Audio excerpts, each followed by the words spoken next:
সুপ্রিয় দর্শক, আমি আফজাল হোসেন স্বাগত জানাচ্ছি সম্পাদকীয়তে। ফ্যাসিস্টের সহযোগীদের তীর্থস্থান হয়ে উঠেছে সামাজিক যোগাযোগ মাধ্যম। এক নাগাড়ে আক্রমণ করে চলেছে জুলাই গণঅভ্যুত্থানকে। এই প্রসঙ্গে বিএনপির সিনিয়র যুগ্ম মহাসচিব রুহুল কবির রিজভী বলেছেন, পরাজিত ফ্যাসিস্ট শক্তির অবশিষ্ট অংশকে প্রতিহত করতে গণঅভ্যুত্থানের চেতনা ও আদর্শকে জীবিত রাখতে হবে। এদিকে এনসিপির আহ্বায়ক নাহিদ ইসলাম বলেন, 2 বছর পার হলেও গণঅভ্যুত্থানের আকাঙ্ক্ষা পূরণ হয়নি।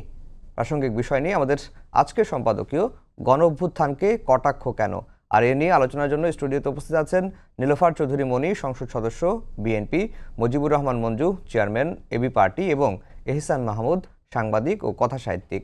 যাচ্ছি আলোচনায়। মনি আপা, আপনাকে দিয়ে আলোচনা শুরু করতে চাই। জুলাই গণঅভ্যুত্থানের 2 বছর পূর্তি হতে চলেছে। এই 2 বছরে এসে অনেকেই বলছেন যে গণঅভ্যুত্থানটা এবার গণমাধ্যমে যে ধরনের প্রায়োরিটি পাওয়ার কথা ছিল সেভাবে পায়নি, বা গণঅভ্যুত্থানের চেতনাটা দিন দিন ম্রিয়মাণ হয়ে যাচ্ছে। এবং সম্প্রতি আপনার একটি বক্তব্য নিয়েও দেখলাম ব্যাপক আলোচনা হচ্ছে। ছাত্রদলের সভাপতি কিছুক্ষণ আগে একটা স্ট্যাটাসও দিয়েছেন যে মর্মাহত ও তারা ক্ষুব্ধ হয়েছেন। এ ধরনের বক্তব্য আপনার কাছে আশা করে নাই। ওই বক্তব্যের ব্যাখ্যাটাও চাই আপনার কাছে। সেই টকশোর কথা যদি বলি, টু দ্য পয়েন্টে একটা টকশোতে আপনি যেটি বলেছেন, তারা যেটি কোট করেছে, দ্য ডিসেন্ট ফ্যাক্ট চেক করে, বাংলাদেশ পুলিশের কাছে স্নাইপার ছিল না, বাংলাদেশে স্নাইপার নাই। এ ধরনের বক্তব্য নিয়ে আলোচনা হচ্ছে। বেসিক্যালি একটু জানতে চাই আপনার কাছে ব্যাখ্যাটা, এবং জুলাই গণঅভ্যুত্থানের চেতনাকে আসলে ম্রিয়মাণ হয়ে যাচ্ছে। যারা শুনছেন তাদের আমার শুভেচ্ছা, আমার সহ আলোচক বৃন্দকে শুভেচ্ছা। দেখেন, জুলাইকে আমরা মনে রাখতে চাই। জুলাই আমাদেরকে একটা স্বৈরাচার মুক্ত দেশ দিয়েছে। জুলাইতে আমাদের অনেক সন্তান চলে গিয়েছে। এটা আমি যেহেতু জুলাইতে আমি নিজেও একজন সরাসরি আমি কাজ করেছি, তো আমাকে এটা শিখিয়ে দিতে হবে না। আমি শুধু যে কথাটা বলেছি সেটা হলো যে বাংলাদেশের পুলিশের কাছে আমি আগে স্নাইপার দেখিনি। যদি লুকিয়ে চুরিয়ে নিয়ে আসে সেটা ভিন্ন কথা, কিন্তু আপনার অফিসিয়ালি কিন্তু স্নাইপার নাই। সেই কথাটাই আমি বলতে চেয়েছি যে কাদের কাছে ছিল, সে পুলিশের কাছে থাকতে পারে, পুলিশ চুরি করে যেটা যদি ইউজ করে থাকে, যেটা আমরা জানি না। এই জায়গাটা যদি প্রশ্ন না তুলেন তাহলে কিন্তু আনসার আসবে না। আমি কালকে 2-3টা টকশোতে এই উপলক্ষে গিয়েছি, এবং সবগুলোতেই আমার কিন্তু হৃদয়ের হাহাকারটা ওইখানে তাদের জন্য, যারা আহত হয়েছে, যারা নিহত হয়েছে, যারা অনেকেই, যে এত বেশি মানুষ ছিল যে অনেকেই অনেকেই চেনে নাই। যেটা আমরা 90-তে যে আন্দোলন করেছি, আমরা কিন্তু আমাদেরকে চিনতাম, তখন বিশ্ববিদ্যালয়ে আমরা কাজ করেছি, তখন চিনতাম। বাট এই কথাটা আমি জাস্ট বলতে চেয়েছিলাম যে স্নাইপার যেহেতু বাংলাদেশে ছিল না, সাংবিধানিক অফিসিয়ালি, সেটা আসলো কিভাবে আসলো, এটা 2 বছরে কিন্তু আমরা উদ্ঘাটন করতে পারি, বা এটা তো উদ্ঘাটন হওয়া দরকার। এটা কিন্তু আমি একা বলি নাই। এর আগে আপনার উপদেষ্টা, স্বরাষ্ট্র উপদেষ্টা ছিলেন, উনি বলেছিলেন ফার্স্ট, উনি আবারও পরেও উনি বলেছেন, এটা নিয়ে উনি লিখেছেন, উনি না শুধু অনেকেই বলেছেন। তো সেই জায়গাটায় সেটার সঙ্গে মিন করে কিন্তু এই আন্দোলনটা আমি বলিনি। আমি আন্দোলনের পক্ষের মানুষ, আন্দোলনে থাকা মানুষ। আন্দোলনে আমি 5 তারিখের আগের দিন রাত পর্যন্ত আমি তর্ক করেছি, আমি আমার যুক্তি উপস্থাপন করেছি, এবং একটা স্বৈরাচারের পতন হয়েছে, এটা নো ডাউট। ফ্যাসিস্টের পতন হয়েছে, নো ডাউট। বাট কিভাবে আমাদের সন্তানরা চলে গেল, সেই প্রশ্নের মুখোমুখি আমার নিজের জিজ্ঞাসা থেকে আমি এই কথাটা বলেছি। সেটা নিয়ে আমি মনে করি যে আমি আমার জায়গাতে আমি ক্লিয়ার করলাম আমার জায়গাটা। আর যেটা আন্দোলনে আপনি যেটা বললেন যে 2 বছরে, এটা তো আমাদের হাত নাই। প্রত্যেকে ছাত্রদল কিন্তু আপনার তবুও প্রোগ্রাম করেছে 1 তারিখ রাতে বা 30 তারিখ রাত 12টার পরে শহীদ মিনারে। আমি তো অনেক, যারা এত আন্দোলনের কথা বলেন, যারা এটার ফসল, তাদের আমি অনেকেই নিজেরটাই নিজের করতে হবে। আমরা যেমন 90-এর আন্দোলন করেছিলাম, তখন 90 থেকে তারপরে অনেকগুলো বছর পর্যন্ত এখনও ডক্টর মিলন হত্যা দিবসে 90-এর আন্দোলনের সামনের কাতারের নেতারা ফুল দেন, বিভিন্ন আয়োজন করেন, জিহাদ দিবসে সেটা পালন করেন। এই জিনিসগুলো কিন্তু আমরা জুলাইতে গতকালকে ওরকমভাবে সরব আমাদের চোখে পড়ে নাই। কিন্তু সরকারিভাবে করা হলো না কেন? সরকারিভাবে করা হলো না, সরকারিভাবে এটা তো আমি বলতে পারবো না। আচ্ছা, জি মঞ্জু ভাই, এই যে জুলাই গণঅভ্যুত্থানকে নিয়ে যে ধরনের কটাক্ষ কটূক্তি সামাজিক যোগাযোগ মাধ্যমে করা হচ্ছে এবং কেউ বলছেন যে প্রতারণার জুলাই, নানাভাবে গালিগালাজ পর্যন্ত করা হচ্ছে। এবং যেভাবে এই 1 জুলাইটা আমরা পালন করলাম, তাতে কি মনে হয়েছে যে আসলে এই গণ অভ্যুত্থানের যে চেতনাটা দিনকে দিন নিয়মানের দিকে যাচ্ছি বা হারিয়ে যাচ্ছে? না, আমি মনে করি না যে হারিয়ে যাচ্ছে। আমি মনে করি যে প্রত্যেক কিছুরই একটা তরঙ্গমালা আছে। তরঙ্গমালা আছে। একটা জিনিস মনে রাখতে হবে, আমি অবশ্য একটু মনি আপার কথা প্রসঙ্গে একটু বলি। উনি যেটা বলেছেন স্নাইপার ইউজ করে, আমাদের কিন্তু army and BGB sniper use করে। এবং আপনি জানেন যে বিজিবি কিন্তু মানে গণ অভ্যুত্থানের সময় তারা কিন্তু বিভিন্ন জায়গায় গুলি চালিয়েছে।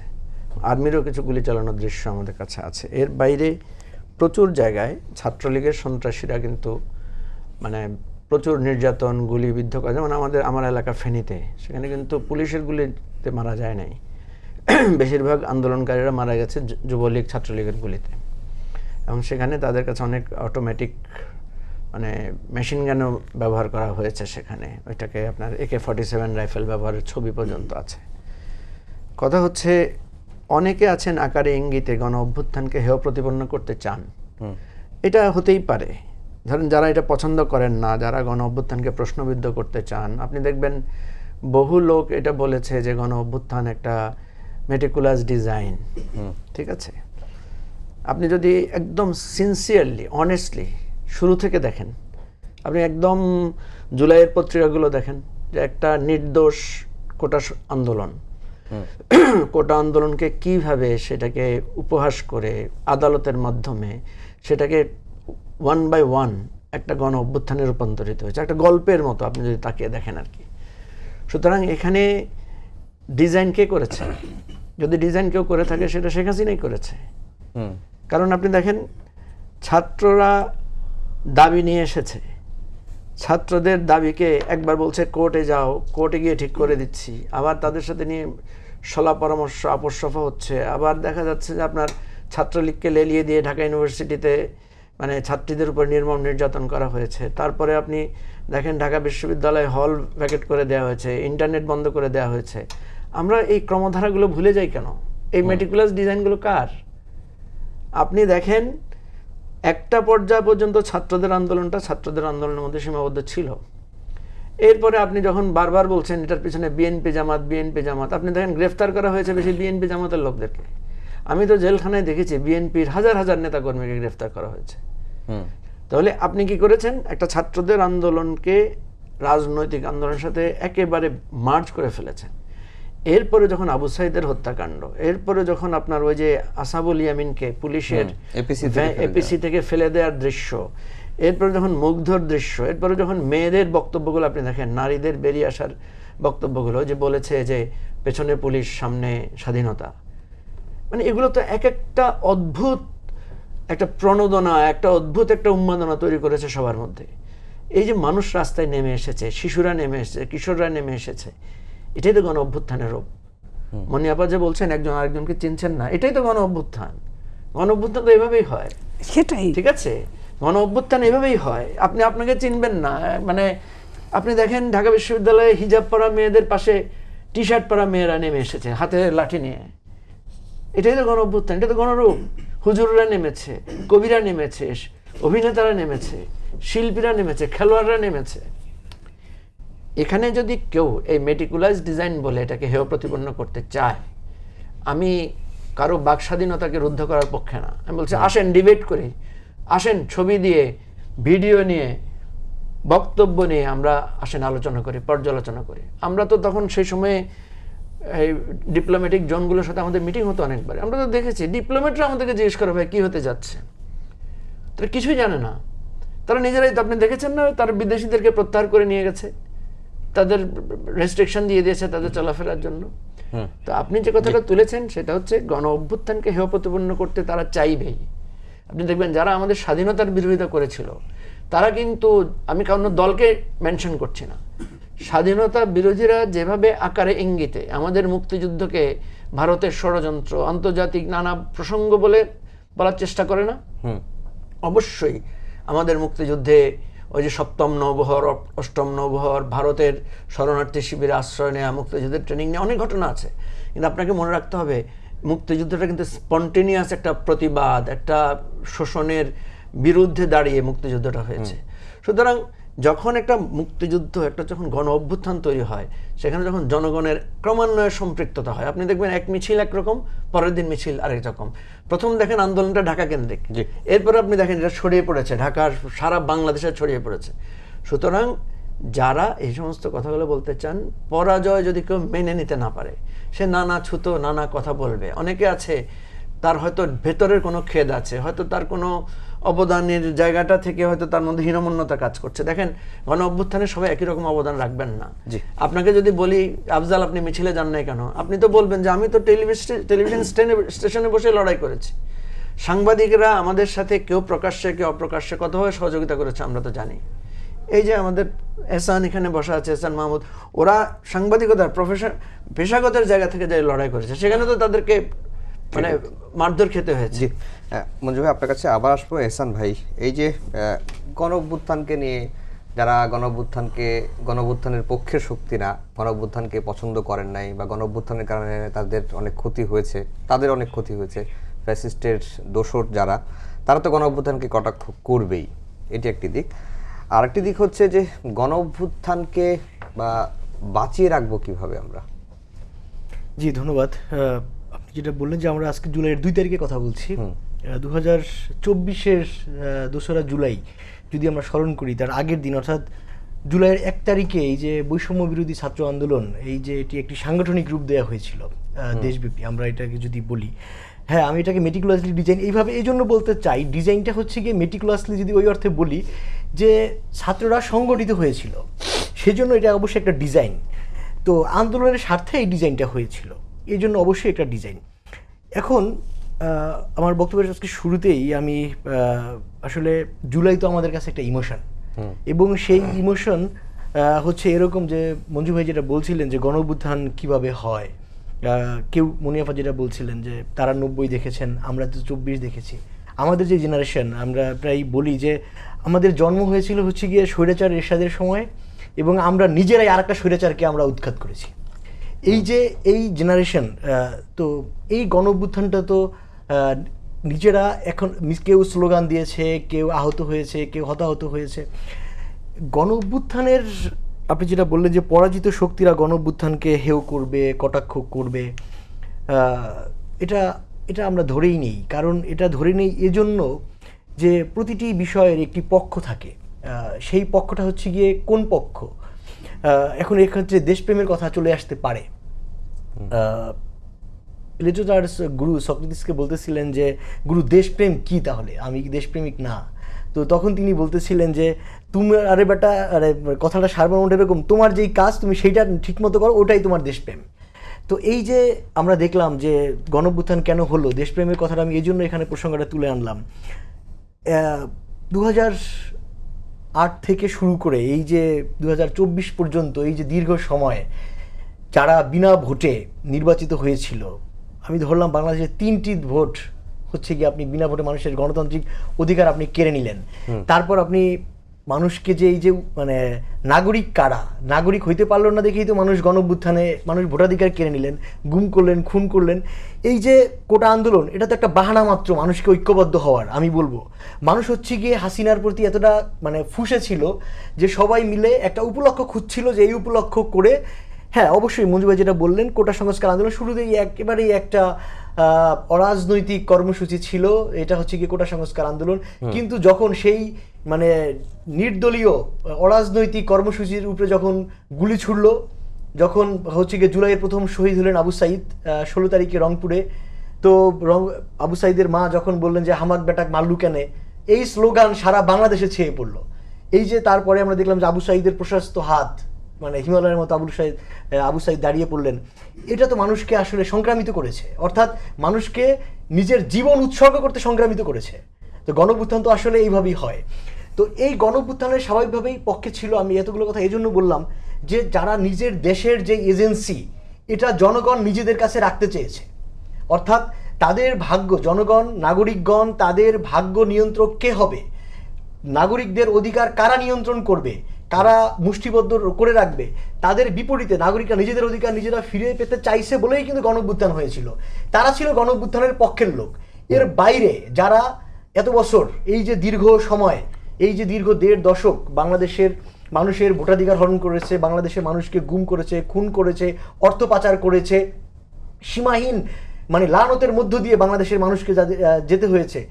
এই যে একটা আইয়ামে জাহেলিয়াতের যুগ ছিল বাংলা, আমি বলবো যে এই জাহেলিয়াতের যুগের মতো প্রায় কাছাকাছি অত্যাচার নিপীড়নের একটা যুগ ছিল। তার সেই শাসকের যারা হচ্ছে গিয়ে লেসপেন্সার ছিল, সেই শাসকের শাখা প্রশাখা যারা, তারা হচ্ছে গিয়ে গণঅভ্যুত্থানের বিপক্ষের শক্তি। তারা পরাজিত হয়েছে 24-এর 5ই আগস্টে। স্বাভাবিকভাবেই তারা এখন গণঅভ্যুত্থানকে কটাক্ষ করবে, পরাজিত শক্তি। এরপর এখন আপনি আমাকে প্রশ্ন করলেন যে গণঅভ্যুত্থানকে তাহলে আমরা কিভাবে আমরা বাঁচিয়ে রাখবো, কিভাবে গণঅভ্যুত্থানের স্মৃতিকে আমরা কিভাবে বাঁচিয়ে রাখবো। দেখেন, আমাদের দুই আলোচক বলতেছিলেন, আপনিও সহ, যে এবার জুলাইয়ের পহেলা দিন গেল, কিন্তু জুলাই খুব সাড়ম্বরে আমরা দেখলাম না। কিন্তু আমি দেখলাম যে জুলাই বেশ সাড়ম্বরেই হয়েছে আমার দৃষ্টিতে। এর চেয়ে বেশি আপনি সাড়ম্বরে যদি করতে যান তাহলে সেটা হচ্ছে গিয়ে আনুষ্ঠানিকতা হবে, রাষ্ট্রীয় ব্যাপার হবে। আমরা তো দেখেছিলাম যে আওয়ামী লীগের শাসন আমলে শেখ মুজিবুর রহমানের জন্ম শতবর্ষ উদযাপন আমরা দেখেছি। কোভিডকালীন সময়ে মানুষকে হচ্ছে গিয়ে ঘরে, লকডাউনে ঘরে, মানুষ হাসপাতালে মারা যাচ্ছে, মানুষ ঘর থেকে বেরোতে পারে না। এই অবস্থায় হচ্ছে গিয়ে ফ্যাসিস্টের আইকন, যাকে আওয়ামী যে ফ্যাসিবাদ, এই আওয়ামী ফ্যাসিবাদের নাম্বার 1 আইকন হচ্ছে গিয়েছিলেন শেখ মুজিব। তো আওয়ামী ফ্যাসিস্টের যে আইকন শেখ মুজিবকে মানে বড় করতে গিয়ে তারা হচ্ছে গিয়ে করোনার কোভিডকালীন সারা বিশ্বের মহামারী, সেটাকে উপেক্ষা করে তারা দেশব্যাপী হচ্ছে গিয়ে তার জন্ম শতবর্ষ উদযাপন করেছিল। পাঠ্যপুস্তকে জোর করে শেখ মুজিবের জীবন হচ্ছে জীবনী পাঠ করিয়েছে। তার পরিণতিতে আমরা দেখেছি রাজধানী বিজয় সরণী মোড়ে শেখ মুজিবের বিশাল, আপনি বাংলাদেশের সবচেয়ে বড় ভাস্কর্য আপনি নির্মাণ করেছিলেন। 5ই আগস্ট সন্ধ্যায় আমি নিজে দেখেছি সেখানে এসে মানুষ কুঠার দিয়ে সেটা ভেঙে ফেলতেছে। এই যে ফ্যাসিস্টের আইকন আপনি বানালেন, সেটা তো টিকলো না। কেন টিকলো না?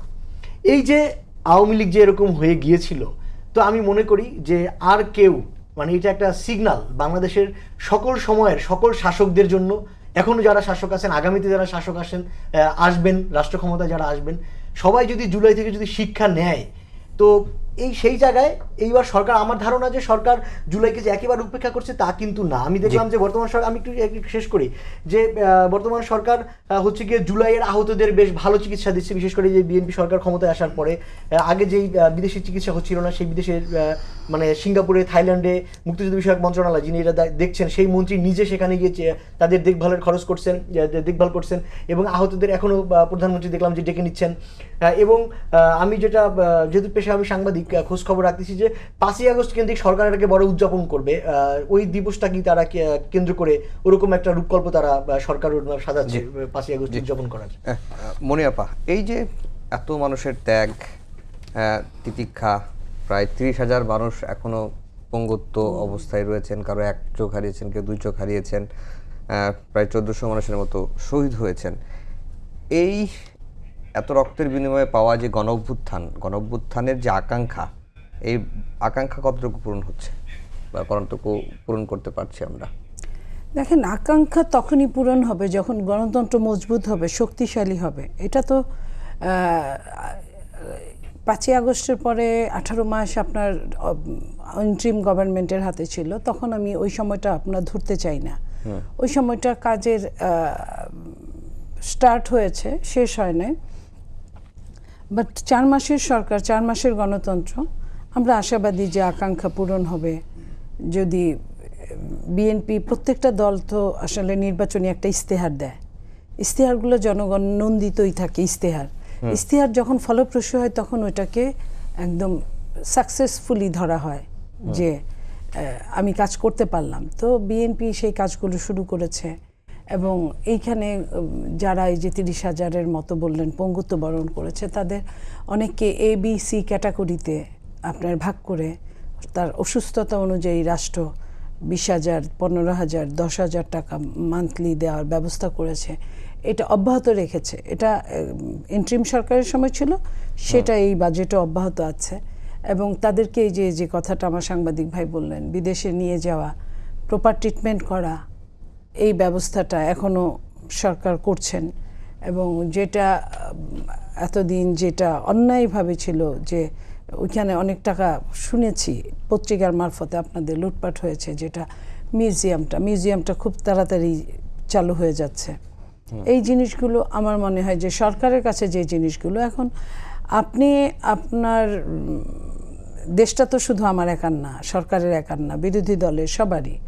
তো সেইখানে সবাই সবার প্রোগ্রাম করবে, প্রোগ্রাম যেভাবে করবে কিভাবে বাঁচিয়ে রাখা যায় জুলাইটাকে, সেটার ব্যবস্থাটা আসলে করা উচিত। একটা প্রোগ্রাম করলাম, এবার 20টা প্রোগ্রাম করলাম, আগামীবার ভুলে গেলাম, এরকম না। জুলাই যাতে বেঁচে থাকে, জুলাই থাকলে যে কোনো সরকার স্বৈরাচারের জুলাইয়ের দিকে তাকালে স্বৈরাচার থেকে মুক্ত হওয়ার চেষ্টা করবে, যে টুডে টুমোরো প্রত্যেককেই পে করতে হয়। তো সেই জায়গাটা আমাদের শিক্ষণীয় হিসেবে জুলাই আমাদের সামনে থেকে যাবে। বিরোধী দল বলছে যে বর্তমান বিএনপি সরকারও ওই একতান্ত্রিকতা বা স্বৈর শাসন, একদলীয় শাসনের দিকেই হাঁটছে। এটা তারা একদলীয় শাসনের দিকে কিভাবে বলে? তাদেরকে যে মূল্যায়নটা করা হচ্ছে আপনি খেয়াল করেন, আপনি যদি সংসদের দিকে তাকান সেখানেও দেখবেন, সংসদের বাইরে যদি তাকান সেটাও দেখবেন। তাদেরকে একজন বিরোধী দলকে যেভাবে মূল্যায়ন করা হয় সেইখানে কোন জায়গাটা থেকে তাদের বঞ্চিত করেছে। এখন একদলীয় সরকার যদি দলে আসে সেখান থেকে কিছু করার নাই। সরকারের সাথে যারা আপনার জোট করেছে তাদেরকে যতটুক যার পাওনা ততটুক তাদেরকে দেওয়া হয়েছে। আপনি দেখেন নুরু মন্ত্রিত্ব পেয়েছে, তারপরে জুনায়েদ সাকি মন্ত্রিত্ব পেয়েছে। তো এরা তো সবাই, তারা তো প্লিজড, তারা তো এমন না যে সরকারের উপর তারা খুব রাগ করে আছে আক্রোশবশত। তো সেই জায়গায় সরকারের মতো চেষ্টা করছে। বিরোধী দল, আমার ধারণা বিরোধী দল বলার জন্য বলে, এগুলা বিরোধী দলের কিছু মেঠো বক্তৃতা থেকেই যায়। এটা থেকে বের হতে আরো সময় লাগবে। গতানুগতিক আগে থেকেই, যেমন ওই যে বাজেট মানি না মানবো না এরকমের, এইবারও এটা থেকে বাইরে যায় নাই। আপনার সংসদে একদম তারা চুপ ছিল, কারণ বাজেট এমন হয়েছে যে কোনো সমালোচনাই তারা করার কোনো অধিকারই ছিল না। কোনটা নিয়ে বলবে, ওইখানেই সুন্দর করা হয়েছিল। তো কিন্তু মিছিলটা কিন্তু ঠিকই হয়েছিল, ওই কি বলে বাইতুল মোকাররমের গেট থেকে মিছিলটা ঠিকই হয়েছিল। তো এই জায়গাগুলো সরতে আরও বেশ টাইম লাগবে। তবে বিরোধী দল আপনার সংসদে যেভাবে কথা বলে, বাইরের কথাগুলো কিন্তু ওইভাবে বলে না। বাইরের কথাগুলো একদম 4 মাসের সরকারকে পারতেপক্ষে শোয়ায় দেয়, যে এই সরকার এখনই পারলে বিদায় করে দেয়।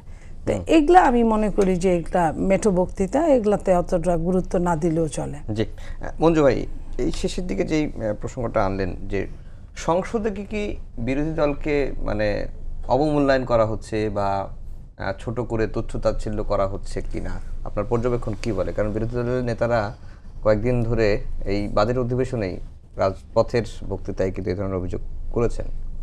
না, কাউকে মূল্যায়ন অবমূল্যায়ন দিয়ে আপনি কিন্তু রাষ্ট্রের ভিত্তি বা গণতন্ত্রকে বিচার করতে পারবেন না। অবশ্যই সেটা গণতন্ত্রের একটা রূপ। আমরা যে জিনিসটা বলেছিলাম, যে আপনি প্রশ্নটা করলেন না, যে একদলীয় শাসন কি, আমাদের রাষ্ট্র নির্বাচনের মাধ্যমে তো বিএনপি ক্ষমতায় এসেছে, 2/3 মেজরিটি পেয়েছে। তো বিএনপি তো শাসন করবে রাষ্ট্র, তাই না? এটাই তো নিয়ম। কিন্তু বিএনপি তো সেটা বলে নাই। বিএনপি বলেছে আমরা জাতীয় সরকার করব। ঠিক আছে, নাম্বার 1। নাম্বার 2 হচ্ছে বিএনপি 31 দফার মধ্যে কি বলেছে? বিএনপি বলেছে জুডিশিয়ারি কেসের সেপারেশন, জুডিশিয়ারিকে একটা স্বতন্ত্রতা দেওয়া হবে, দুদক সহ সরকারকে যারা আপনার দায়বদ্ধ করবে, ঠিক আছে, সেই দায়, এবং পার্লামেন্টও তো একটা আইন বিভাগ, আপনার আইন বিভাগ কিভাবে দায়বদ্ধ করবে, এই জন্য বলা হয়েছিল যে ডেপুটি স্পিকার থাকবে বিরোধী দল থেকে। তারপর আপনার যেই কমিটিগুলো করা হবে, মানে মন্ত্রণালয় সম্পর্কিত কমিটি, সংসদীয় কমিটি, সেগুলোতে বিরোধী দলের সদস্যরা থাকবেন প্রধান।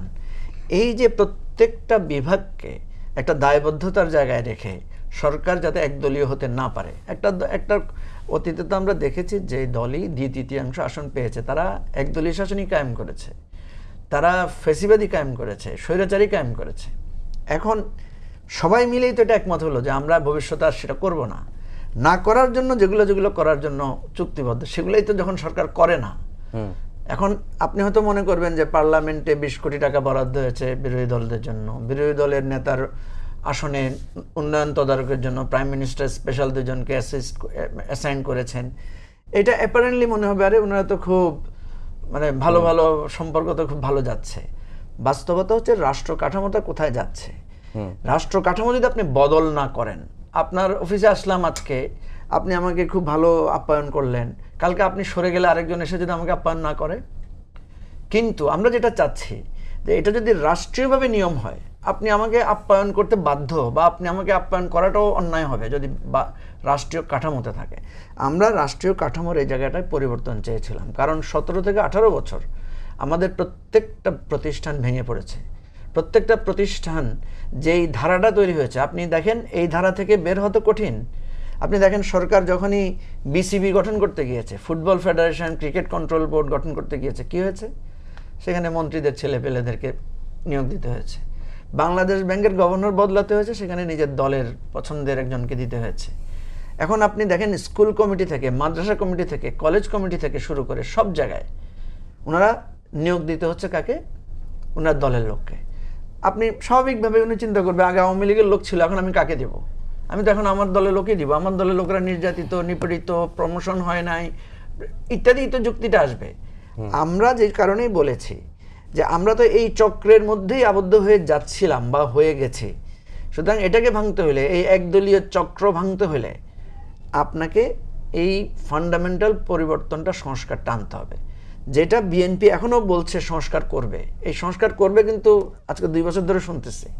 ঠিক আছে, এখন আসেন, বিএনপি যদি একদলীয়ভাবে চালায়, ভালো চালায়, আমাদের অসুবিধা কি? আমাদের কোনো অসুবিধা নাই। বিএনপি যদি এই সবগুলোকে এককভাবে চালায়, রাষ্ট্রটাকে ভালো চালাইতে পারে, তাহলে তো জনগণ আমাদের কথাকে মনে করবে না যে ধর আপনারা শুধু বিরোধিতা করতেছেন। বাস্তবতা আমরা দেখছি পারবে না। কেন পারবে না? আপনি দেখেন কিছু কিছু সংকট আছে, বিএনপি সারা দিন চেষ্টা করলেও পারবে না। যেমন আমাদের যে বিদ্যুতের ঘাটতি আছে, জ্বালানির ঘাটতি আছে, বিএনপি কি এটা রাতারাতি বদলাতে পারবে? ইন্ডিয়া যে আমাদের বিরুদ্ধে এখন একটা ষড়যন্ত্রের চারিদিকে জাল বিস্তার করতেছে একটা একটা করে, বিএনপি কি একা এটা সমাধান করতে পারবে? পারবে না। ধরেন আমাদের যে অর্থনৈতিক সংকট, আমাদের অর্থ ব্যবস্থা যে ভঙ্গুর হয়ে পড়ে আছে, আমাদের যে বিদ্যুতের দাম বাড়লো, তেলের দাম বাড়লো, আন্তর্জাতিকভাবে যে ক্রাইসিস যেটা হয়েছে সেটার কারণে যে আমরা এফেক্ট, এটা তো বিএনপির একার হাতে নাই।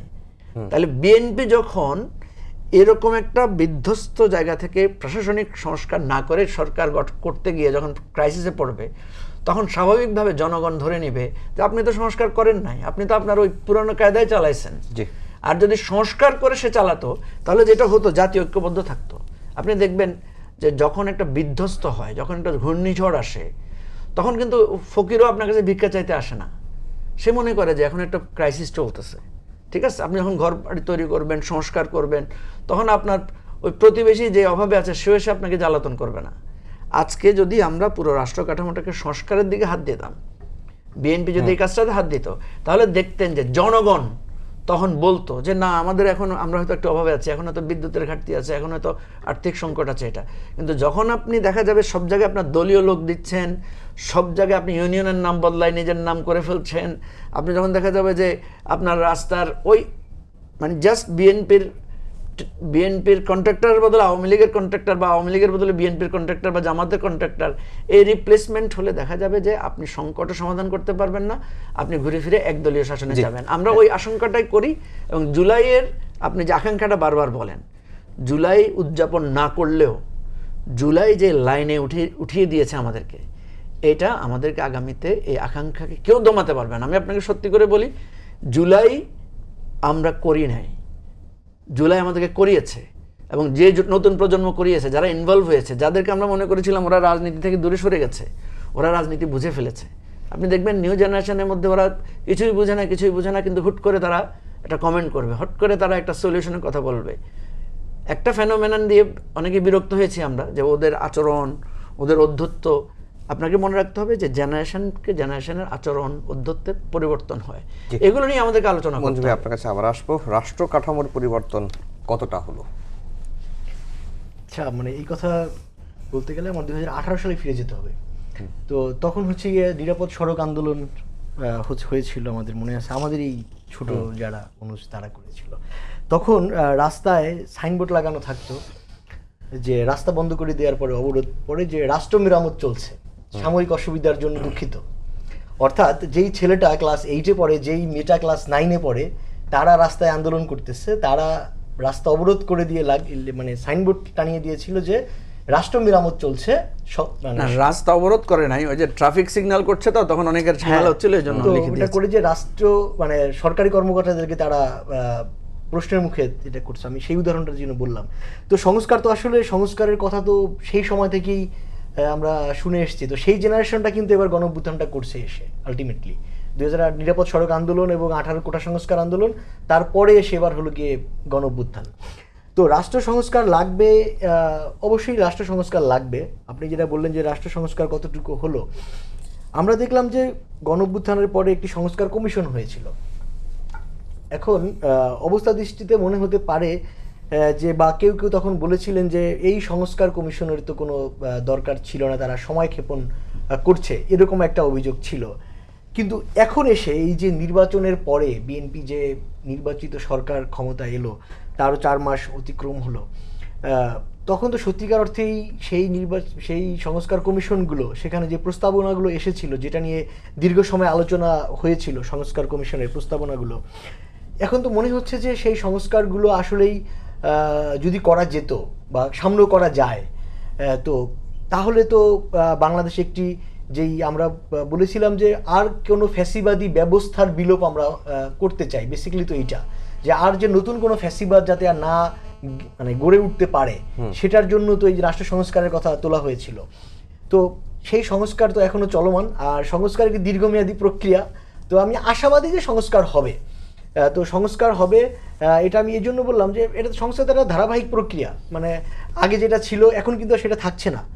এই ভাই মঞ্জু ভাই যেটা একটু আগে বললেন, আমি যারা একটু ধরিয়ে দিতে চাই যে তিনি বলছিলেন যে সরকারের কথা বলতে গিয়ে যে ইউনিয়ন পরিষদের নাম নিজের সন্তানদের নামে, পরবর্তীতে কিন্তু এটা আমি দেখেছি যে মাননীয় প্রধানমন্ত্রী এটা আবার নিষেধ করেছেন, তার নির্দেশে সেই নামকরণ প্রক্রিয়া থেমে গেছে, এগুলো বাতিল হয়েছে। আবার একইভাবে এবং উনি প্রতিমন্ত্রী নিজেও তো চিঠি দিয়ে বলেছিলেন যে এটা যেন না করা হয়, হ্যাঁ, এটা যেন না তারপরেও করা হয়েছিল। হ্যাঁ হ্যাঁ। তো এই যে আমরা এই যে তারপরেও তারা কারা করেছিল, এই যে অতি উৎসাহী গ্রুপ, এই জায়গাটা আমি আসতেছি, অতি উৎসাহী গ্রুপ, তো এটা কিন্তু থেমে গেছে। অর্থাৎ আপনি যদি দেখেন যে কোনো জিনিস যদি নজরে আনানো যায়, তারপরেও যদি সরকার মানে গোয়ার তুমি করে সেটা করতে চায়, তখন সেই সরকারের সমালোচনা আমরা করতে চাই। এই ন্যায্যতাটুকু নাগরিক হিসাবে আমার আছে, যেহেতু আমি ভোট দিয়েছি। তো আমার মনে হয়েছে যে সরকার এই পথে যায়নি এখন পর্যন্ত। আরেকটা ব্যাপার হলো যে এই যে অনেক কিছুর দাম বেড়েছে। আজকে একটা সুসংবাদ ঘটেছে যে সিলিন্ডারের দাম বেশ অনেকটা কমেছে, রেকর্ড। হ্যাঁ, রেকর্ড সংখ্যক 357টা। হ্যাঁ, তো এই যে এত সংখ্যক দাম, এটা মানে সিলিন্ডারের দাম যে কমলো, এটা সরকারকে আমি সাধুবাদ দিতে চাই। আরেকটা ব্যাপার কিন্তু ঘটছে, পাশাপাশি আজকে সংবাদপত্রে এসেছে যে যুব ক্রীড়া মন্ত্রণালয় যুব ব্যাংক যে আবেদন করেছে, তারা চায় এরকম একটা প্রস্তাবনা তারা দিতে চেয়েছে।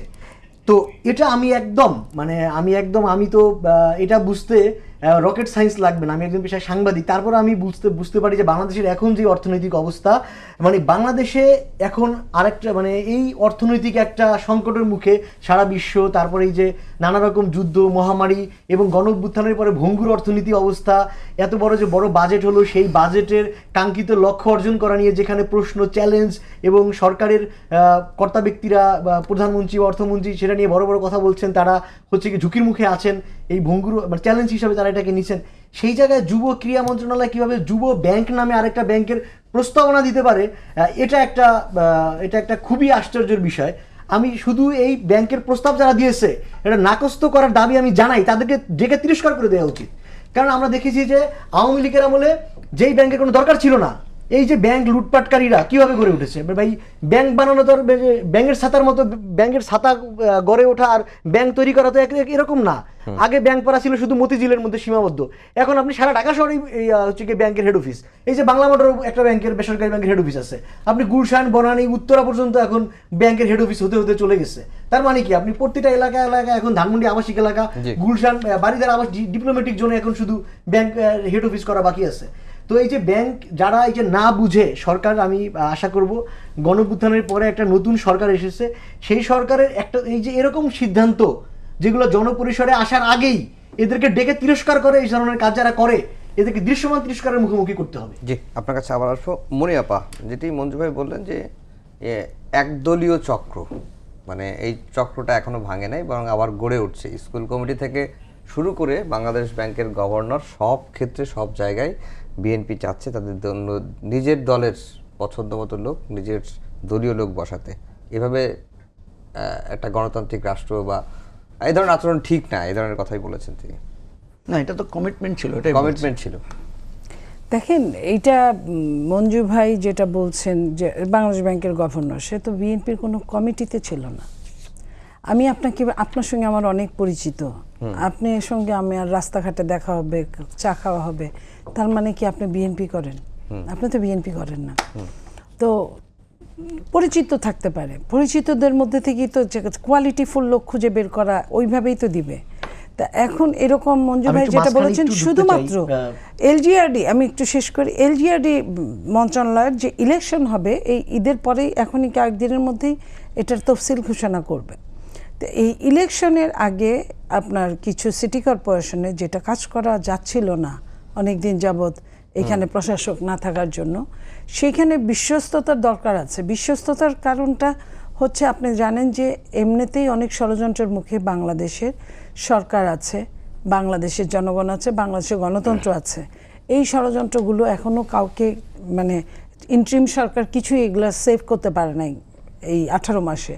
তো সেই জায়গায় নিজস্ব লোক ছাড়া যদি অন্য কাউকে ওখানে রাখা হয়, সে তো উল্টাপাল্টা কাজ করলে, যেটা এলজিআরডি মন্ত্রণালয় নিয়ে অনেক কাহিনী ছিল আপনার ইন্ট্রিম সরকারের সময়। সেই জায়গা থেকে যাতে সরকার বিপদে না পড়ে, সেই জন্য কিছু দিনের জন্য এইখানে রাখা হয়েছে। এটা ছাড়া তো আমি মনে করি না যেটা মঞ্জু ভাই বললেন সবখানে ঠিক। এখনও আওয়ামী লীগের প্রেতাত্মারাই বসে আছে, এখনও আপনার জামাতের লোকজনই বসে আছে, যারা 18 মাসে ছিল, যারা তার আগে 15.5 বছর ছিল। একবারে সবাইকে চেঞ্জও করা সম্ভব না, এটাও সত্যি কথা। কিন্তু তাদের মাধ্যমেই এই দেশ কিন্তু এখনও চলছে ওইভাবেই, যে কারণে আপনার সঠিকভাবে সরকার যেভাবে চাচ্ছে ওইভাবে কাজ করতে পারছে না, সেটার জন্য আরও সময় লাগবে। তো এইখানে আমি মনে করি না যে আপনি যদি আদমশুমারি করেন ওইখানে যে কার লোক কতজন, তাহলে বোঝা যাবে। এর আগেও কিন্তু 18 মাস ইন্ট্রিমের সময় আমরা অনেকবার বলেছি, তখনও অনেকেই বিশ্বাস করে নাই, অনেকেই প্রতিবাদ করেছে এইসব নিয়ে যে আমরা ভুলভাল বলি, আমাদেরই লোক। পরবর্তীতে তো বোঝা গেছে এই যে সমস্ত বিশ্ববিদ্যালয়ের ভিসিগুলো কিভাবে আমরা দেখেছি, কারা ছিল তারা। এই জন্য আমি মনে করি যে কিছু বিএনপি অনেক বড় দল, কেউ না কেউ বিএনপি মনে হতে পারে, কিন্তু বিএনপির মানে পদ পদবি সহ ওরকম যে সবাই তা না। কেউ না কেউ ভোট তো অনেকে না দিলে তো বিএনপি 2/3 মেজরিটি হতো না, বা তার চেয়ে বেশি হতো না। সেই জায়গা থেকে আমি বলতে চাই যে মঞ্জু ভাই যেটা বলেছেন এটা সম্পূর্ণ সত্য না। জি মঞ্জু ভাই, প্রশাসনে কার কত লোক সেটি আসলে আদমশুমারি করলে বোঝা যাবে, এটি একটি দিক। আমরা যেমন সরকারের সমালোচনা করছি বা সরকার পারফরমেন্স কেমন করছে এটি নিয়ে আলোচনা করছি, ঠিক তেমনি গণঅভ্যুত্থান পরবর্তী বাংলাদেশের বিরোধী দলও তাদের পারফরমেন্স কেমন সেটি নিয়েও তো আমরা আলোচনা করতে পারি। অবশ্যই। তাদের পারফরমেন্সটা কেমন বিরোধী দলের? হ্যাঁ, বিরোধী দলের পারফরমেন্স নিয়ে তো অনেক সমালোচনা হয়েছে। আমরা বিরোধী দলের বেশ কিছু সংসদ সদস্যকে দেখেছি যে তাদের পারফরমেন্স, তাদের এটিকেট, অ্যাটিটিউড সব কিছুতে প্রচুর সমালোচনা করার জায়গা আছে। বিরোধী দলীয় নেতা, বিরোধী দলের চিফ হুইপ, বিরোধী দলের বেশ অল্প কয়েকজন সদস্য ছাড়া বাকিদের ব্যাপারে কিন্তু প্রচুর পরিমাণে সমালোচনা আছে। কারণ পার্লামেন্ট হচ্ছে অ্যাকচুয়ালি একটা যুক্তিতর্কের জায়গা। পার্লামেন্টের কাজ কি? যেমন আমাদের বাজেট অধিবেশন আমি যেটা দেখলাম, বাজেট অধিবেশনে কিন্তু যেমন আমি নাহিদ ইসলামের বক্তব্য চমৎকার হয়েছে পার্লামেন্ট বাজেট অধিবেশনে, বিরোধী দলের নেতার বক্তব্য খুবই টু দ্য পয়েন্ট হয়েছে, আরও 1-2 জনের কথা খুবই গুরুত্বপূর্ণ মনে হয়েছে আমার কাছে। কিন্তু অধিকাংশ পার্লামেন্ট মেম্বারের আমরা দেখেছি বাজেটের উপরে যে গঠনমূলক আলোচনা হওয়া দরকার সেটা নাই। এটা সরকারি দলে তো আছেই, সরকারি দলের সমালোচনা তো আলাদা করে আমরা করছি। তো এখন কথা হচ্ছে, যেহেতু তারা নতুন সদস্য হিসেবে গিয়েছেন পার্লামেন্টে, এখানে দুটো জিনিস হতে পারে। একটা হচ্ছে সবাই তো আর হঠাৎ করে এসেই শিখতে পারে না, হয়তো তারা আস্তে আস্তে নিজেদেরকে শিখে নেবেন, তারা আস্তে আস্তে নিজেদেরকে পরিণত করে নেবেন। এবং এক্ষেত্রে সরকারি দলকে আমরা সহযোগী মনোভাবে দেখেছি, বিশেষ করে স্পিকার, ডেপুটি স্পিকারকে দেখেছি যে তারা নতুন সদস্যদেরকে নানাভাবে উৎসাহ দিচ্ছেন। আমি সরকারি দলের একজন হুইপকেও দেখেছি যে উনি বিরোধী দলের সদস্যদেরকে নানাভাবে পরামর্শ দিচ্ছেন যে আপনারা এইভাবে কথা বলেন বা কাজ করেন। তো এটা আশা করি এটা হয়তো ডেভেলপ করবে। এখানে আমি যেটা অনিয়াপা যে কথাটা তুললেন, দেখেন কথা হচ্ছে আপনি তো মানুষ বানাতে পারবেন না, মানুষ তো আমাদের সমাজের মধ্যেই। এই যে অন্তর্বর্তীকালীন সরকারের সময় যতগুলো নিয়োগ হয়েছে সব নিয়োগগুলোর মধ্যে কিন্তু একটা পলিটিক্যাল ছাপ আছে। আপনি দেখবেন হয় বিএনপির লোক, না হলে জামাতের লোক, না হয় অ্যান্টি আওয়ামী লীগ লোক, একটা বিরাট অংশ ছিল জাসদের লোক। কিন্তু ইস্যু হচ্ছে যে এই লোকগুলোর ম্যাক্সিমামের ব্যাপারে একটা দক্ষতা বা সততার একটা ছাপ ছিল। আপনি দেখবেন অ্যাজ এ হোল ইন্টারিম গভর্নমেন্টের আমরা সমালোচনা করি কোথায়? অদক্ষতা নিয়ে সমালোচনা করি, কিন্তু তাদের মানে তাদের নৈতিক অবস্থান দিয়ে খুব বেশি সমালোচনা হয় নাই, অল্প দু একজনের জায়গায় হয়তো হয়েছে। বিএনপিকে যেটা আমরা যে বিএনপিকে যে সাজেশনটা দিতে চাই, যে আপনি ধরে নিলাম যে আপনি আপনার মতো, আপনি যেহেতু বলছেন যে আপনার যে আপা যে কথাটা বললেন যে নিজস্ব লোক না দিলে যদি উল্টাপাল্টা করে, তো এটা তো জামাতও বলবে যে আমি যদি মানে ইসলামী আলেম ওলামা না দিই তাহলে তো আমাদের দিন রক্ষা হবে না, বা আওয়ামী লীগ বলবে আমার যদি আমার পন্থী লোক না দিই তাহলে মুক্তিযুদ্ধের চেতনা রক্ষা হবে না। তাহলে বাংলাদেশে তো এই কথা বলেই সবাই দলীয় লোক নেয়। কথা হচ্ছে দলীয় লোক দেন। আপনি দেখেন এই যে স্পিকার এবং ডেপুটি স্পিকারকে, ওনারা তো দলীয় লোক, কিন্তু ওনাদের আচরণে দেখবেন একটা মানে নিরপেক্ষতা বা এক ধরনের, বিরোধী দলও কিন্তু তাদেরকে ওয়েলকাম করছে, অ্যাপ্রিশিয়েট করে। কথা হচ্ছে আপনি লোক দেন, কিন্তু সেই লোকটার যোগ্যতা দক্ষতা নিয়ে যাতে কেউ প্রশ্ন তুলতে না পারে। বিএনপিতে কি মানে একেবারে দলকানা লোকের অভাব? মানে সব কি দলকানা লোক? দলকানার বাইরেও তো লোক আছে। এমন লোক কি আপনি দিতে পারছেন না? আপনি কি বাংলাদেশ ব্যাংকে এমন লোক, এমন অর্থনীতিবিদ দিতে পারতেন না যে বিএনপির প্রতি, যেমন আমি যেটা দেখি যে যাকে বিএনপি সেখান থেকে সরিয়েছে উনি কিন্তু বিএনপি বিরোধী লোক না, উনি কিন্তু বিএনপির প্রতি ওনার যথেষ্ট সিম্প্যাথি ছিল। এর আগে যে আপনার অর্থ পরিকল্পনা মন্ত্রী ছিলেন, উপদেষ্টা ছিলেন বা পরিকল্পনা উপদেষ্টা ছিলেন, এরা কেউ কিন্তু বিএনপির প্রতি হোস্টাইল না, বরং বিএনপি রাজনীতির প্রতি এদের এক ধরনের সহমর্মিতা আছে। তো আমি যেই জায়গাটা দেখি সেটা হচ্ছে ইন্টারিমের সময়ও দলীয় লোক দেয়া হয়েছে। আমি স্বীকার করি বিভিন্ন ইউনিভার্সিটিতে বিএনপি পন্থী লোক, জামাতপন্থী লোক ছিল। আপনি দেখেন, আপনি যদি হিসাব করেন এনবিআর এর চেয়ারম্যান ইন্টারিমের সময় যা ছিল, বিএনপির সময় তো তাকে রাখা হয়েছে। বিডা চেয়ারম্যান যে ছিল তাকেও তো বিএনপির সময় রাখা হয়েছে। Army chief, president, attorney general, বিটিভির ডিজি, জাহাঙ্গীরনগর বিশ্ববিদ্যালয়ের ভিসি, মানে আমি আপনাকে এখন যদি বুড়ো উদাহরণ দেই, আপনি দেখবেন বিরাট একটা অংশ বিএনপি পন্থী লোকেরা ছিল, কিন্তু সেই লোকগুলোর ব্যাপারে কোনো অভিযোগ ওঠে নাই। বিটিভির ডিজি আপনি দেখেন, উনি ইন্টারিমের সময় নিয়োগকৃত হয়েছেন, বিএনপিতে এখনো তাকে রেখেছে। তার মানে কি? তার মানে উনি হচ্ছেন বিএনপির প্রতি যে কোনো কারণে হোক বিএনপির সমর্থিত লোক, কিন্তু তার বিরুদ্ধে তো দল কানার অভিযোগ নাই, তার বিরুদ্ধে তো দুর্নীতির অভিযোগ নাই। আমাদের বক্তব্য হচ্ছে বিএনপি নিজেই তো বলেছে সে এই ট্রেন্ডটা বদলাতে চায়। আপনি দেখবেন প্রধানমন্ত্রী কি বলেছে, পুলিশের বক্তব্য আর বিশ্ববিদ্যালয়ের বক্তব্যে দুইটা বক্তব্য, উনি ঢাকা বিশ্ববিদ্যালয়ের বক্তব্যে যে কি বলেছেন, উনি বলেছেন বিশ্ববিদ্যালয়ে এই রাজনৈতিক মানে মোটিভেশনে বা রাজনৈতিক বিবেচনায় নিয়োগ বন্ধ করতে হবে, উনি নিজেই বলেছেন। পুলিশের সেখানে কি উনি বলেছেন যে দলবাজি করা পুলিশ অফিসারদের কাজ না। কিন্তু আমার কথা হচ্ছে আমরা যারা প্র্যাকটিক্যাল লাইফে দেখছি, আপনি দেখেন পুলিশের তদবির মানে নিয়োগ এবং বদলির তদবিরের জন্য সবাই বিএনপি নেতাদের পেছনে ঘুরছে। স্কুল কলেজের ওই যে মানে সভাপতির পদের জন্য তাদের পেছনে ঘুরছে। কেন ঘুরছে? এই জায়গাটাই আমরা প্রাচীন পন্থায় রয়ে গেছি। এই পরিবর্তনটাই আমরা চেয়েছিলাম। যদি আপনি কাঠামোগত পরিবর্তন না করেন, এটা এর ব্যাপারে থাকবে। এহসান ভাই, প্রশাসনে দলীয়করণ বন্ধ করা হবে এটি বিএনপি বলেছিল, এই ট্রেন্ডটা বিএনপি বদলাতে চায়, এখন কি অবস্থা? আচ্ছা, এখন অবস্থা কেমন সেটা বলার আগে আমি মঞ্জু ভাই একটা উদাহরণ দিয়েছেন, উদাহরণটা তিনি যখন দিচ্ছিলেন তখন আমার বেশ ভালোই লাগছিল। একজনকে তিনি সার্টিফিকেট দিচ্ছেন, তিনি হচ্ছেন গিয়ে বাংলাদেশ টেলিভিশনের ডিজি, সেই পদের যিনি এখন যিনি বসে আছেন। আমি যদি ভুল না করে থাকি, বাংলাদেশ টেলিভিশন এখন যিনি ডিজি আছেন তিনি একসময় মঞ্জু ভাইয়ের কলিগ ছিলেন। তো এটা তার এক সময়কার কলিগের প্রতি এটা মঞ্জু ভাইয়ের পক্ষপাতমূলক আচরণ কিনা বা একই আদর্শের লোক, আমি যদি ভুল না করে থাকি। তো আমি এটা বলতে চাই, তো এই একটা বিষয় কিন্তু সেটাই, সেই জন্য তো বলছি যে ওনাকে তো বিএনপি এখনো কন্টিনিউ করছে। না এখনো বিএনপি ক্ষেত্রে আবার আমার একটা ভিন্ন একটা ডিফার একটা মতামত আছে। সেটা হচ্ছে গিয়ে আমরা তো যেই প্রতিষ্ঠানগুলোতে আমরা দেখেছি যে এই আমরা শুরুতেই বললাম যে গণঅভ্যুত্থান কিভাবে আমরা বাঁচিয়ে রাখবো গণঅভ্যুত্থানকে। তো দেখেন গণঅভ্যুত্থানের আগে গণঅভ্যুত্থানটা কেন হলো, মানে শেখ হাসিনাকে যে এখান থেকে বিতাড়িত করা লাগছে, এই শেখ হাসিনাকে টিকিয়ে রাখার জন্য, ফ্যাসিবাদ টিকিয়ে রাখার জন্য একটা বড় ভূমিকা কিন্তু ছিল দেশের গণমাধ্যমের। আমি একজন গণমাধ্যম কর্মী হিসাবে বলতে পারি, এটা আমি বারবার বলি, প্রায় প্রতিদিনই আমি এটা বলি। তো এই যে যেই গণমাধ্যম গুলো হচ্ছে গিয়ে হাসিনার ফ্যাসিবাদের সম্মতি উৎপাদক যন্ত্র ছিল। হাসিনার সম্মতি উৎপাদক যন্ত্রের মতো যেই ফ্যাসিবাদগুলো, যে গণমাধ্যম কর্মীরা ছিল, সেই অবস্থা কিন্তু এখন পর্যন্ত বিএনপি এখন পর্যন্ত, এটা আমি মনে করছি যে বিএনপি এখানে একটা ব্যর্থতা। বিএনপি এখন এখানে কাজ করা শুরু করে নাই টিল, আমি আমার নিজের জায়গা থেকে আমি বলতেছি। এবং পাশাপাশি কালচারাল ফ্যাসিবাদ, আপনি যেটা বললেন যে গণমাধ্যমকে কটাক্ষ করে যারা কথা বলছে, আমি বুঝতে পারছি আপনি কোনো একজন বিশেষ একজন ব্যক্তির, আমি তার নাম নিলাম না, তিনি গণঅভ্যুত্থানকে তিনি সিডিআই বলছেন।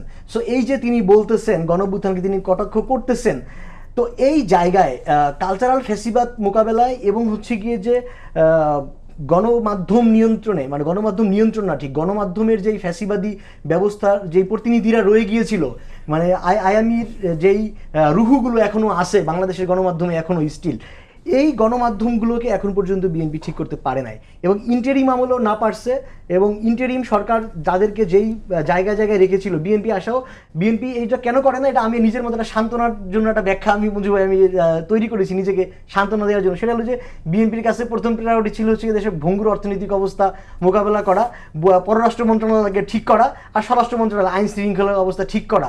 বিএনপি এখনও আমার ধারণা যে গণমাধ্যম এবং সংস্কৃতিতে হাত দেয় নাই। তো গণমাধ্যম এবং সংস্কৃতিতে বিএনপি, আমি আজকে এখানে আহ্বান জানাই, এই জুলাই যেহেতু কালচারাল রেভলিউশনটা খুব বেশি জরুরি ছিল, আমরা দেখেছিলাম যে গণঅভ্যুত্থানে কালচারাল ফ্যাসিস্টরাই বেশি অগ্রণী ভূমিকা রেখেছিল, এবং আওয়ামী ফ্যাসিবাদকে টিকিয়ে রাখতে তাদের পক্ষে সম্মতি উৎপাদন করার ক্ষেত্রে এই যে কালচারাল যারা কোমল ফ্যাসিস্ট, আমি এটা নাম দিয়েছিলাম কোমল ফ্যাসিস্ট, এই যে কোমল ফ্যাসিস্টরা, তারা দেখবেন যে তারা কবিতা লিখবে, কিন্তু তারা করবে আওয়ামী লীগ, তারা কবিতা লিখবে, আপনি তাদেরকে আওয়ামী লীগ বলতে পারবেন না। তারা নাচবে, তাদেরকে আপনি নৃত্যশিল্পী বলবেন, আপনার তারা আওয়ামী লীগ করে, তাদেরকে আওয়ামী লীগ বলা যাবে না। তো এই যে একজন সাংবাদিক, সে হচ্ছে গিয়ে পেশায় থাকে, আওয়ামী লীগের পদ আছে, কমিটি থাকবে, কিন্তু তাকে বলতে হবে আপনার চিফ রিপোর্টার। তো এই যে এই বিষয়গুলো, এই জায়গাগুলোতে আমাদের এখন পর্যন্ত কাজ করতে হবে। তো গণঅভ্যুত্থানের এই জায়গা থেকে গণঅভ্যুত্থানের আকাঙ্ক্ষা ধরে রাখতে হলে, গণঅভ্যুত্থানকে আমরা যদি সামনে এগিয়ে নিয়ে যেতে চাই, গণঅভ্যুত্থানের স্পিড এটাকে, তাহলে আমাদের আগামী দিনে সবাই মিলে, তো এই যে আওয়ামী লীগকে বিতাড়িত করার সময় আমরা যে জুলাই আগস্টে যেই সুদৃঢ় ঐক্য দেখিয়েছিলাম সবাই মিলে, আমার মনে হয় সেই ঐক্য সবার আবার দরকার, এবং গণমাধ্যমকে এবং সাংস্কৃতিক অঙ্গনকে ফ্যাসিবাদ মুক্ত করতে হবে। জি, মনিয়া পার 2 মিনিটের মতো সময় আছে। কি বলবো? আপনার এই দুইজনের বক্তব্য শুনে যেটা বলতে মন চায় সেটাই বলেন। দেখেন, আমি দুইজনের বক্তব্যের মধ্যে যেটা মঞ্জু ভাই যা বললেন যে বিএনপি কিছু প্রমাণ দিলেন, সাংবাদিক সাহেব কিন্তু সেটা খণ্ডন করেছেন যে না, উনি যেটা বলেছেন এটা কিন্তু সঠিক এটা বলেন কার নাই। লোক, বিটিভি। আমি আরো এটা নিয়ে বলতে চাই না, আমি শুধু এটুকু বলতে চাই এই রাষ্ট্রটা আমাদের সবার। বিএনপি এরকম একটা দল, বিএনপি কারো মানে সবখানে নিজের লোক বসাবে, বিএনপি ওরকম না, কখনোই পারে নাই। কি আপনার শহীদ প্রেসিডেন্ট জিয়াউর রহমানের সময় কি উনার যেখানে মনে হয়েছে কোয়ালিটিফুল তাকে তুলে নিয়ে এসছে, এনে কাজ দিয়েছে। কি আপনার দেশনেত্রী বেগম খালেদা জিয়ার 3 টার্মের সময় উনি ওইভাবে পারে নাই, পারলে এত বিরোধী দলের আজকের তারা এত ডালপালা গজাতে পারতো না। তারপরে এখন পর্যন্ত যেখানে যেখানে আছে আমরাও কিছু বুঝি, কিছু গুপ্ত আছে, কিছু সুপ্ত আছে, কিছু প্রকাশ্য আছে। আমি গুপ্ত সুপ্তের কথা বাদ দিলাম, প্রকাশ্যরা তাদেরও কিন্তু বিএনপি ওইভাবে সরায় নেয়, যেটা খুব সেনসিটিভ। যেটা না হলে, যেটা সাংবাদিক বললেন আমাদের যে সাংস্কৃতিক জায়গা, এটা আমি নিজেও স্বীকার করি যে বিএনপি এখানে কিছুটা দুর্বল আছে। বিএনপি কালচারাল যে ফ্যাসিজম না, নিজেদের কালচারাল জায়গাটাও, আচ্ছা, সেই জায়গাটা যখনই আপনার উন্নত হবে, শক্তিশালী হবে, তখনই কিন্তু আপনার ফ্যাসিবাদকে ওই জায়গায়, ফ্যাসিবাদী কালচারাল যেখানে, তাকে প্রতিহত করা যাবে, দমন করা যাবে, কিংবা খামোশ বলা যাবে, পারুক বা না পারুক। তো সেই জায়গাটা বিএনপি হয়তো বা এইবার নজর দিবে, দেওয়া দরকার। আর অন্য জায়গাগুলোয় বিএনপি সব সময়ের জন্য যেভাবে সংসদ চালাচ্ছে, যেমন সংসদে আপনার দেশনেত্রী বেগম খালেদা জিয়া একবার 53 মিনিট বক্তব্য রেখেছিলেন। এই জন্য ফ্যাসিস্ট নেতা শেখ হাসিনা উনি কতবার যে কতখানি এই কথাটা বলেছে, কি দেই নেই তাদের। অথচ জামাতের এই যে আমিরকে কোনো টাইম টেবিল ধরে দেওয়া হয়নি, উনি যতক্ষণ খুশি বলতে পারবেন। এবং টাইমটা যে ভাগ করা হয়েছে এইবারের সংসদে, টাইমটা বিরোধী দল একটু কম পায়, বিরোধী দলের চিফ হুইপ যাকে যেভাবে সময় বেঁধে দিয়েছে সেইভাবেই স্পিকার দিয়েছে, সরকারি দল যেভাবে যে সময়টুকুর মধ্যে সময় বেঁধে দিয়েছে আমরা ওইটুকুই পেয়েছি। মঞ্জু ভাই 10 সেকেন্ডে কিছু বলবেন? কিছু বলতে আমরা চাচ্ছেন? এই জায়গাটা এইটুকু বলতে চাই যে আমরা সবাই মিলে চাই গণতন্ত্রটা সমুন্নত থাকুক। 10 সেকেন্ড। হাসান মাহমুদ যেটা বললেন যে গণমাধ্যমে বিএনপি হাত দেয় নাই, আচ্ছা ওনার হয়তো তথ্য ঘাটতি আছে, ওনার জানা থাকা উচিত যে অনেকগুলো টেলিভিশনের সিও চেঞ্জ হয়েছে, অনেকগুলো পত্রিকার সম্পাদক পরিবর্তন হয়ে বিএনপি পন্থী লোকেরা সম্পাদকের দায়িত্ব পালন করছেন। আমি যেটা বলতে চেয়েছি যে ইন্টারিম সরকারের সময় বিএনপি পন্থী যে লোকগুলো নিয়োগ ছিল বিভিন্ন জায়গায় সেগুলো অ্যাজ ইট ইজ রয়ে গেছে। আমি আপনাকে অনেক উদাহরণ দিতে পারবো। সেই উদাহরণ হিসেবে আমি বিটিভি ডিজির কথা বলেছি যে যেখানে তাদের নিজস্ব পন্থী নিজের মতের লোক ছিল সেগুলোকে রেখে দিয়েছে আর বাকি জায়গায় পরিবর্তন এনেছে এবং এই পরিবর্তনটা তারা করছে। অসংখ্য ধন্যবাদ জানিয়ে শেষ করছি আমাদের আজকের সম্পাদকীয়। আগামীকাল আবারও দেখা হবে একই সময়ে। শুভরাত্রি।